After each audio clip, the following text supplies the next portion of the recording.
열왕기하 23장 4절에서 14절까지의 말씀입니다.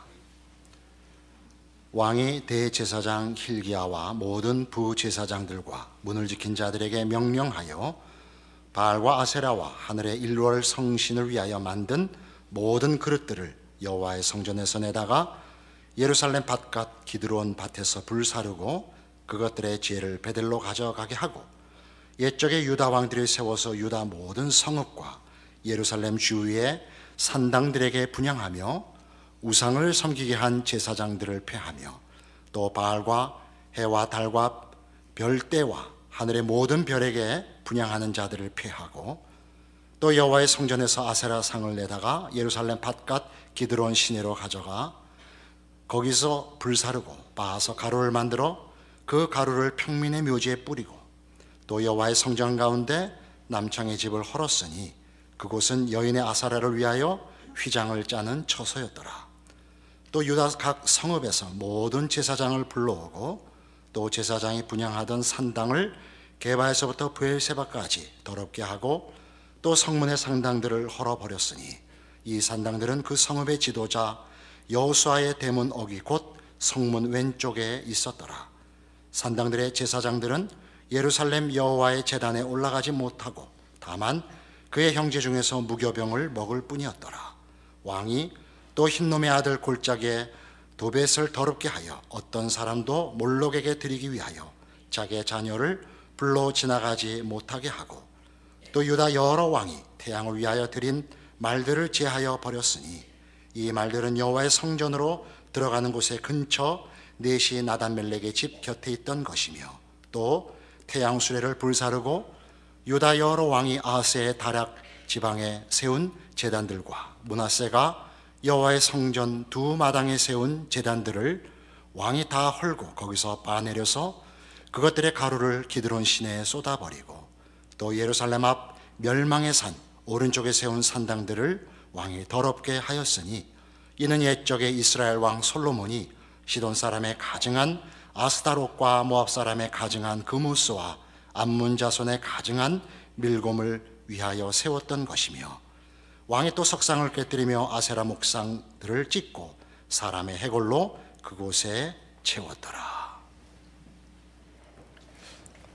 오늘 본문에 보시는 이 요시야 왕은 그 열왕기 역사상 가장 분명한 그리고 정직한 종교개혁을 시행한 왕입니다. 오늘 본 23장 25절 말씀부터 보면 요시야와 같이 마음을 다하며 뜻을 다하며 힘을 다하여 모세의 모든 율법을 따라 여호와께로 돌이킨 왕은 요시야 전에도 없었고 후에도 그와 같은 자가 없었더라 이렇게 기록합니다. 그러나 이어나오는 말씀 보시면 여호와께서 유다를 향하여 내리신 그 크게 타오르는 진노를 돌이키지 아니하셨고 27절 하반절에 보는 바와 같이 내가 택한 이 성 예루살렘과 내 이름을 거기에 두리라 한 이 성전을 버리리라고 하십니다. 우리로선 의외이죠. 요시야는 다윗 이후 최고의 선왕이요 하나님의 뜻에 온전히 순종하여 많은 개혁을 이룬 왕입니다. 그럼에도 불구하고 하나님께서 이 남왕조 유다를 결국은 물리치시고 심판하시겠다라고 말씀하시는 겁니다. 조금 전에 본문으로 본 그 4절에서 14절에 이르는 긴 구절 동안에 여러분이 보시는 바와 같이 요시야 왕이 많은 종교 개혁을 시행해서 우상들을 헐고 성전 안에 들어와 있는 우상들을 다 내어다가 빻아서 가루를 만들어 버리고 또 우상을 섬기는 제사장들을 폐하고 그를 따르는 자들을 폐하고 하는 여러 종교적 개혁을 시행한 그 내용을 보셨는데 결국 이 설명들은 요시야 왕이 얼마나 철저한 신앙으로 복귀했는가와 함께 당시 남왕조 유다의 우상 숭배가 얼마나 편만했었는가, 얼마나 그 유다 백성들의 모든 개개인의 백성들 심중 깊이 골수에 사무치게 그 우상 숭배가 자행되었는가를 고발하고 있는 것이기도 합니다. 우리는 남왕조 유다의 멸망이 요시야 왕 지도자 한 사람의 회개나 열심으로 회복될 수 없는 모든 국민, 국가 총체적인 우상 숭배로 말미암은 부패와 그 극심한 형편을 돌이킬 수 없는 국면에 이르렀다는 것을 알게 됩니다. 이사야 1장에 가면 이 문제에 대한 우리의 이해를 도울 이사야 선지자의 이런 이스라엘 백성을 향한 지적이 있습니다. 967페이지 구약성경 이사야 1장 10절입니다. 너희 소돔의 관원들아 여호와의 말씀을 들을지어다. 너희 고모라의 백성아 우리 하나님의 법에 귀를 기울일지어다. 여호와께서 말씀하시되 너희의 무수한 재물이 내게 무엇이 유익하뇨? 나는 수양의 번제와 살찐 짐승의 기름에 배불렀고 나는 숫송아지나 어린 양이나 수염소의 피를 기뻐하지 아니하노라. 너희가 내 앞에 보이러 오니 이것을 누가 너희에게 요구하였느냐? 내 마당만 밟을 뿐이니라. 헛된 재물을 다시 가져오지 말라. 분향은 내가 가증히 여기는 바요. 월삭과 안식일과 대회로 모이는 것도 그러하니 성회와 아울러 악을 행하는 것을 내가 견디지 못하겠노라. 내 마음이 너희의 월삭과 정한 절기를 싫어하나니 그것이 내게 무거운 짐이라. 내가 지기에 곤비하였느니라. 너희가 손을 펼 때 내가 내 눈을 너희에게서 가리고 너희가 많이 기도할지라도 내가 듣지 아니하리니 이는 너희의 손에 피가 가득함이라. 너희는 스스로 씻으며 스스로 깨끗하게 하여 내 목전에서 너희 악한 행실을 버리며 행악을 그치고 선행을 배우며 정의를 구하며 학대받는 자를 도와주며 고아를 위하여 신원하며 과부를 위하여 변호하라 하셨느니라. 여기 이사야 선지자의 지적을 보면 그 구약에 나타나는 모든 선지자들의 공통된 임무이고 지적이기도 한 이 지적이죠. 너희는 신앙을 개인 체험의 영역에 묶어두지 말고 그 신앙으로 사회적인 책임까지 져야 한다. 이것이 선지자들의 지적이요. 지금 이사야 선지자가 오늘 우리 보는 이사야 1장 10절에서 17절까지 한 내용입니다. 하나님을 섬기되 그것이 개인의 관계, 개인의 내면, 영성, 인격에만 국한될 것이 아니라 그것이 그 각 신앙인이 몸담고 사는 시공간 속에서, 그러니까 사회 속에서 실천되어야 한다 그겁니다. 이게 우리 지금 읽은 17절에서 보는 바와 같이 선행을 배우며 정의를 구하며 학대받는 자를 도와주며 고아를 위하여 신원하며 과부를 위하여 변호하라 이렇게 나옵니다. 이 대목은 만만치 않은 주제입니다. 너무 쉽게 사회 정의라는 것으로 모든 신앙의 무게중심을 옮기자 그렇게 얘기하면 안 됩니다. 개인이 가지는 신앙 고백과 그 개인의 고백이 그 개인의 자유로운 책임 있는 고백인 것 같이 그 개인이 살아야 하는 현실을 그 고백과 연결시켜야 한다. 그런 차원에서 사회적 책임을 가진다는 것이지 사회 앞에 하나의 권력으로 정치적 힘으로 기독교 신앙을 강요하여 정의로운 사회를 만들자 하는 것을 지칭하는 것은 아닙니다. 지금 요시야 왕의 개혁 사건을 통해서 우리가 확인하는 바는 한 나라의 붕괴, 한 사회의 붕괴는 그 사회나 나라가 근거하는 근거와 기준의 어떠함과 밀접한 관계가 있다는 것이죠. 한 사회나 나라가 유지되려면 그 유지할 근거가 분명해야 되는 것입니다. 그것은 물질적이기보다 정신적인 것입니다. 그리고 우리 기독교 신앙으로 얘기하자면 그것은 하나님을 아는 지식이요, 하나님의 뜻을 따르는 믿음이라고 얘기할 수 있습니다. 그래서 우리가 기독교 신앙인이 사회적 책임이 직접적인 우리의 책임으로 연결될 수밖에 없는 이유가 됩니다. 이스라엘 백성들이 북왕조 이스라엘에 있어서나 남왕조 유다에 있어서나 우상을 섬기는 것이 하나님을 외면했다 하는 그 사실 하나로도 분명히 심판받을 조건이 됩니다만, 그것은 한 공동체, 사회나 국가라는 조직을 무너뜨리기에 충분한 이유가 된다, 그것이죠. 한 사회가 서 있으려면 건강한 기준과 근거가 있어야 되고 질서가 있어야 되며, 한 나라가 건강하기 위해서는 정신적인 밑받침이 없이 나라가 서 있을 수는 없습니다. 우리는 역사 속에서 이미 로마의 멸망이 밖으로부터의 위협이 아니라 로마 시민들 자체가 가졌던 너무 큰 영토와 여가 시간들에 의하여 저들의 정신 상태가 무력해진 데 첫 번째 이유가 있다는 역사학자들의 지적을 기억해야 합니다. 그래서 마찬가지로 이스라엘 백성들에게 있어나 마찬가지로 오늘 우리에게 있어서도 우리의 신앙이 개인적인 차원에서 하나님과의 관계를 분명하게 묶어놓는 것만큼 우리가 한 인간으로 살아야 하는 시공간 속에서, 즉 현실이라는 환경과 무대 속에서, 시대 속에서, 사회 속에서 요구되고 있는 성경적인 신앙적인 책임을 분명하게 알고 실천해야만 합니다.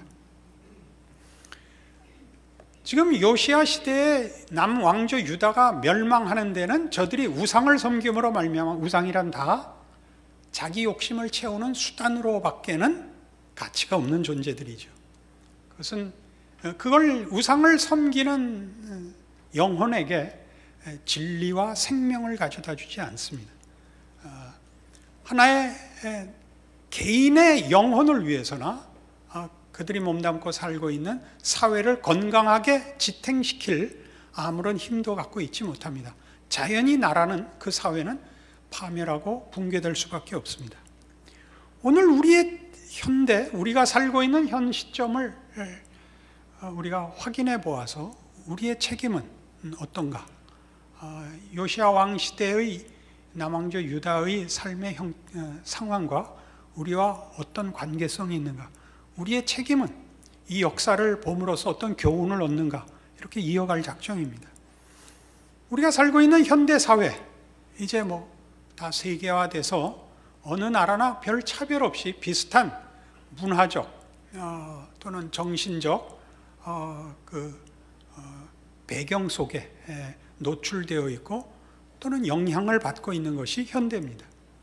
우리가 살고 있는 이 나라도 옛날같이 쇠국이나 이렇게 고립된 채 존재하지 않고 온 세상에 유행하고 있는 현 시대 정신 속에 노출되어 있고 영향받고 있습니다. 많은 현대성에 대한 많은 지적과 분석이 필요하지만 오늘은 가장 대표적인 것 두 개만 다뤄보려고 합니다.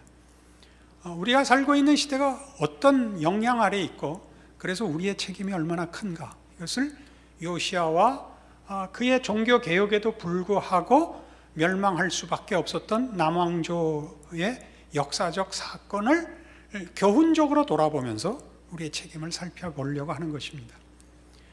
지금은 가장 세속성이 강한 시대입니다.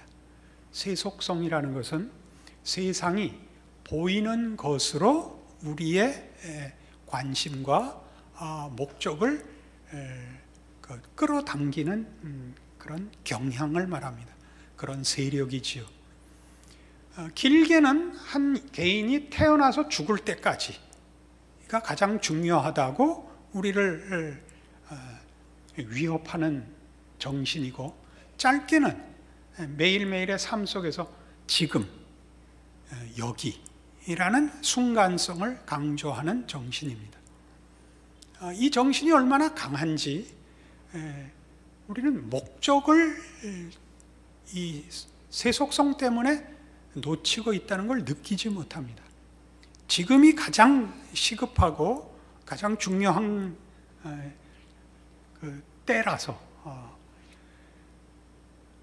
영원한 방향을 어디로 잡아야 하고 그 목적을 향하여 하루하루를 쌓아나가야 한다는 것이 그냥 생각에서 없어져 버렸습니다. 목적과 의미가 상실되면 그 인생은 공허해집니다. 우리 잘 알듯이 그렇습니다. 그 어느 때보다 재미있는 일이 많은 시대인데 그 어느 때보다 삶은 가벼워졌습니다.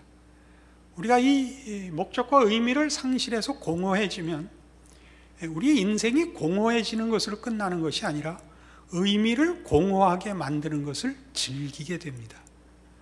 우리나라에만 있는 현상이 아니라 이미 미국의 저명한 학자가 미국 사회를 연구하고 내어놓은 그 분석에 의하면 가장 큰 현대성의 그 세속성을 보여주는 것이 토크쇼라는 거죠.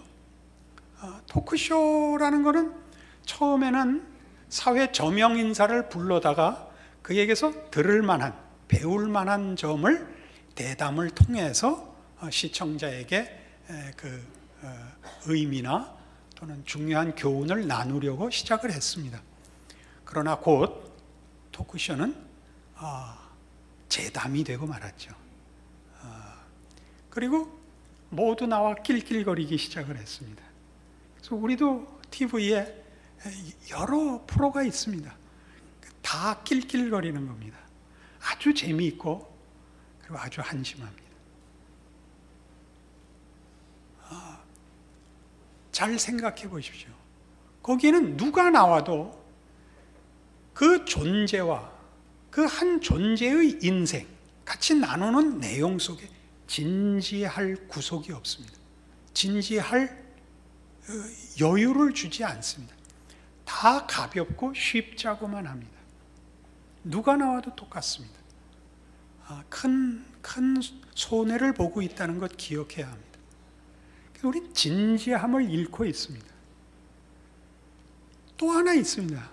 또 하나 우리가 살고 있는 현대성에 우리가 꼭 기억하고 넘어갈, 분석해서 확인해야 할 문제 있는 정신은 실용주의입니다.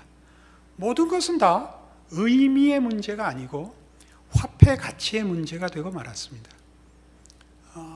사실 도덕이나 성품, 인격 같은 것은 돈으로 환산할 수 없는 가치들임에도 불구하고 지금 뭐든지 다 돈입니다.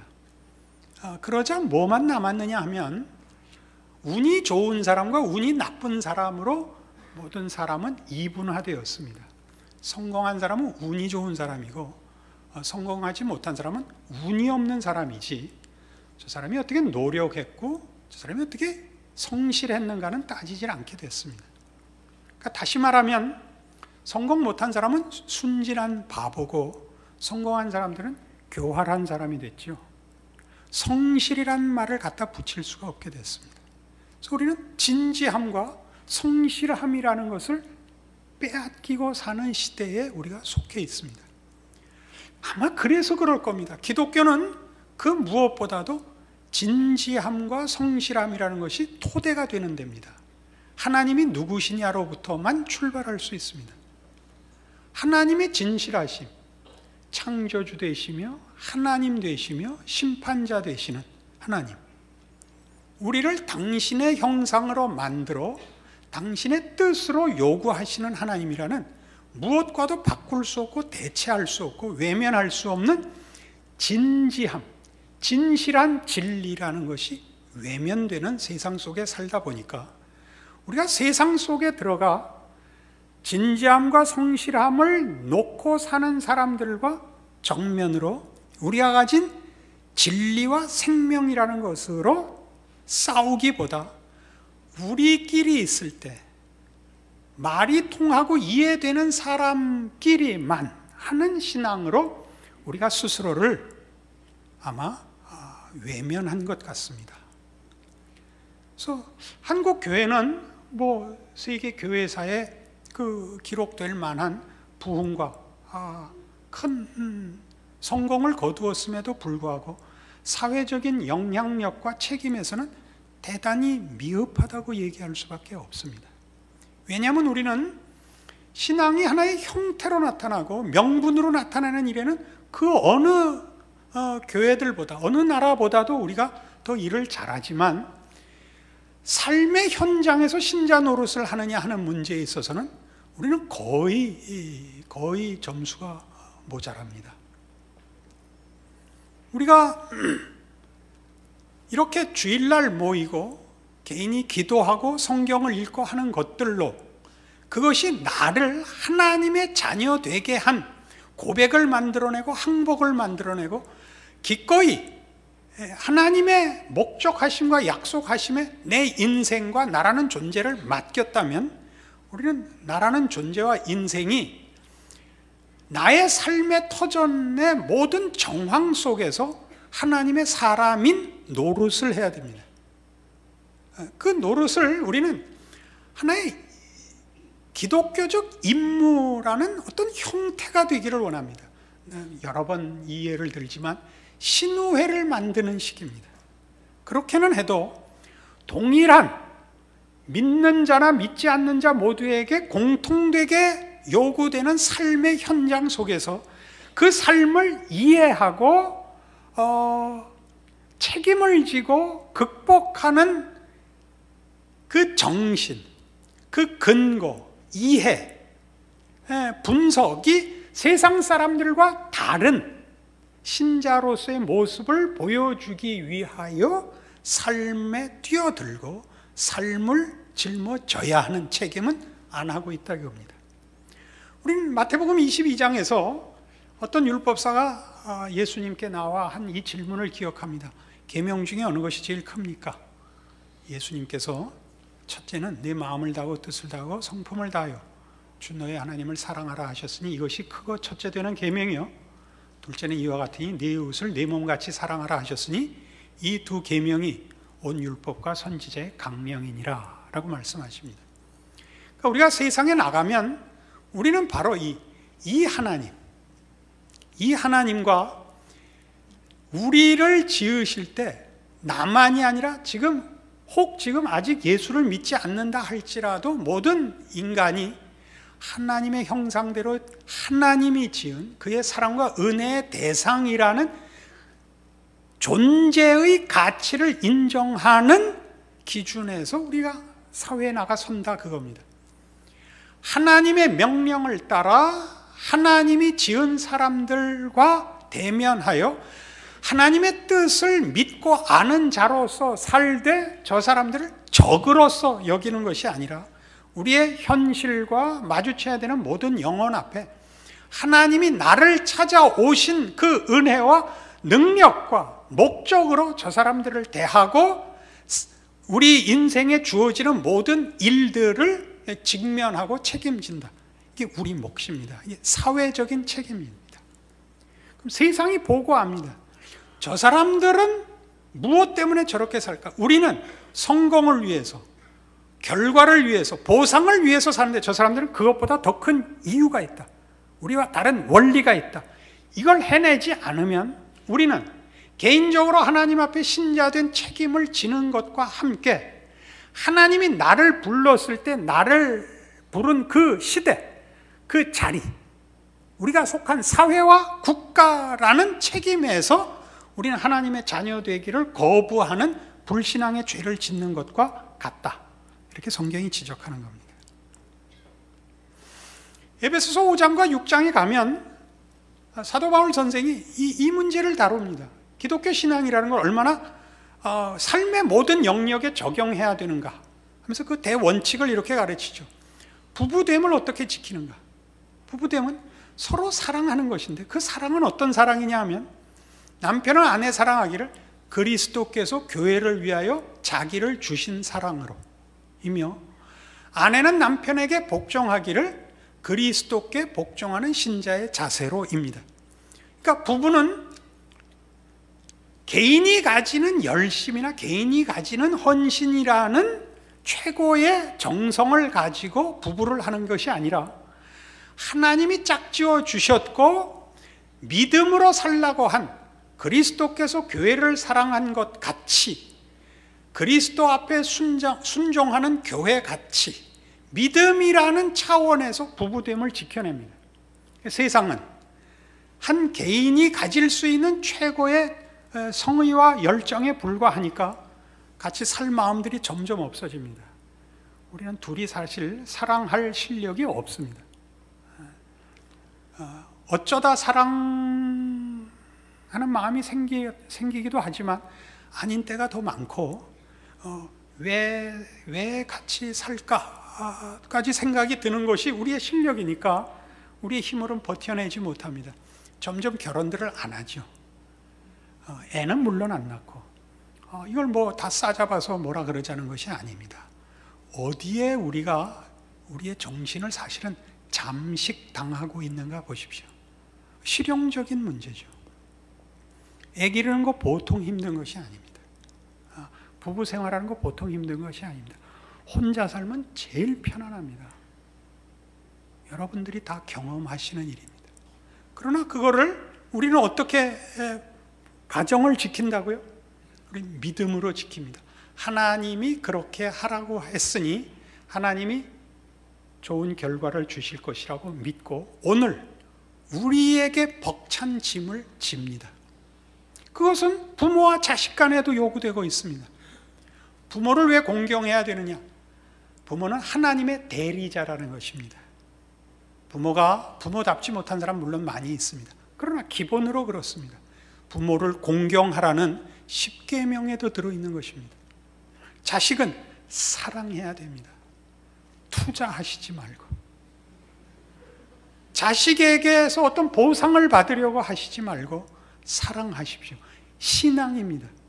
그러니까 세상과 우리가 함께 살면서 볼 때 어떻게 저들 부부는 그 삶을 이겨내는가, 어떻게 자녀와 부모가 그 관계를 유지하는가, 저들과 다르죠. 해달라는 거 다 해주고 뭐 깜짝 이벤트를 하고 이렇게 해서 하루하루를 떠넘기는 것이 아니라 저 사람들이 가진 근거는 우리와 다르다. 그 살아가는 힘은 어디인가 우리와 다른 데서 생긴다. 이게 사회적 책임이라니까요. 상전과 종의 관계도 얘기하고 있습니다. 상전을 주님을 모시듯이 모시랍니다. 그렇게 나가서 회사 생활하십시오. 회사 생활이 쉽지 않다는 거 저도 압니다. 우리의 삶에 쉬운 것은 없습니다. 우리가 지금 전부 신앙생활을 어떻게 하느냐 하면 그러니까 가능한 한 사회적 책임들, 삶의 현장에서 우리가 도망가서는 안 되는 자리매김해야 되는 책임들에서 도망와서 보다 쉬운 것들, 주문을 외우고 말이 통하는 사람들끼리 서로 격려하고 위로하는, 우리끼리 끌어안고 울고 마는 일로 다 도망온 것 같은 느낌이 듭니다. 이러면 우리가 몸담은 사회가 붕괴합니다. 우리가 이 나라와 이 사회를 꼭 승리케 하고 성공케 해야 되는 정치적인 책임을 갖고 있지 않습니다. 그러나 신앙적인 책임을 가집니다. 우리가 몸담은 사회에 정의를 구현해야 합니다. 우리 한 사람이 자기가 처한 삶의 현장에서 정의를 구현하고 있을 때 정의는 하수같이 흐를 것입니다. 소돔 고모라에게 의인 10명 있느냐 물으시는 것이 마지막 심판을 위한 하나님의 마지막 조건이었습니다. 그렇지 않습니까? 한 사회를 살려낼 수 있고 한 나라를 살려낼 수 있는 것은 그런 의미에서 기독교인 뿐입니다. 물론 동양적 도덕들도 가치 있는 것들이 많이 있습니다. 그러나 우리는 그 폐해를 또 많이 봤습니다. 조선시대에 그 유교가 가졌던 경직성을 우리 실컷 봤습니다. 선비가 가지는 그 고고함과 함께 그 오만함도 보았습니다. 기독교 신앙이 가지는 윤리와 도덕을 대신할 수 있는 건 세상에 없습니다. 최고의 도덕이요, 최고의 윤리며 그것은 사랑입니다. 그 책임이 우리에게 있습니다. 그것은 한 개인뿐만 아니라 그 개인이 몸담은 사회를 위한, 나라를 위한, 그 시대를 위한, 세상을 위한 하나님의 부르심이기도 합니다. 이 책임을 져야 합니다. 우리는 마태복음 5장에서 이런 중요한 명령을 받고 있는데, 오늘 우리가 생각한 이 맥락에서 이 내용이 분명해집니다. 마태복음 5장 14절입니다. 너희는 세상의 빛이라. 산 위에 있는 동네가 숨겨지지 못할 것이요 사람이 등불을 켜서 말 아래 두지 아니하고 등경 위에 두나니 이러므로 집안 모든 사람에게 비치느니라. 이같이 너희 빛이 사람 앞에 비치게 하여 그들로 너희 착한 행실을 보고 하늘에 계신 너희 아버지께 영광을 돌리게 하라. 빛의 사명은 뭐라고 되어 있습니까? 사람 앞에 비춰서 사람들로 하여금 너희 착한 행실을 보게 하라. 너희 실용성을 보게 하라가 아닙니다. 그죠? 너희의 무슨 유흥성을 보라는 것이 아니라 착한 행실이라고 표현된 이 말이 갖는 그 깊이와 크기를 아시기 바랍니다. 진리와 생명, 하나님이 우리에게 주신 것입니다. 나누어야 합니다. 비추어야 합니다. 산 위에 있는 동네가 숨기지 못합니다. 빛을 사람이 등불을 켜서 대박 속에 덮어놓을 리가 없습니다. 말 위에 두지 아니하고 등경 위에 둡니다. 이렇게 크게 얘기할 수 있는지 모르겠습니다만 한국 기독교는 세상에 빛이 되지는 않고 있습니다. 언젠가 예를 들었던 대로 가로등끼리 모여 있는 것 같습니다. 띄엄띄엄 한 50m 간격으로 25m 간격인가요? 그렇게 서 있으셔야 됩니다. 여러분들이 돌아가 내일부터 시작될 사회생활 속에서 여러분들의 직장, 여러분들이 살고 있는 삶의 터전에서 만나야 하는 이웃들 앞에서 여러분들은 신자여야 합니다. 하나님이 누구신가를 알고 하나님이 우리에게 어떤 분인가를 아는 근거와 기준 위에서 여러분들의 삶을 기독교 신앙의 윤리와 질서 위에서 그 짐을 지십시오. 그 책임을 외면하지 마십시오. 하나님이 여러분과 함께 하사 여러분의 생애를 통하여 하나님 영광 받으시며 이 사회와 시대 앞에 은혜를 베푸실 것입니다. 기도하십시다. 하나님 아버지, 은혜를 감사합니다.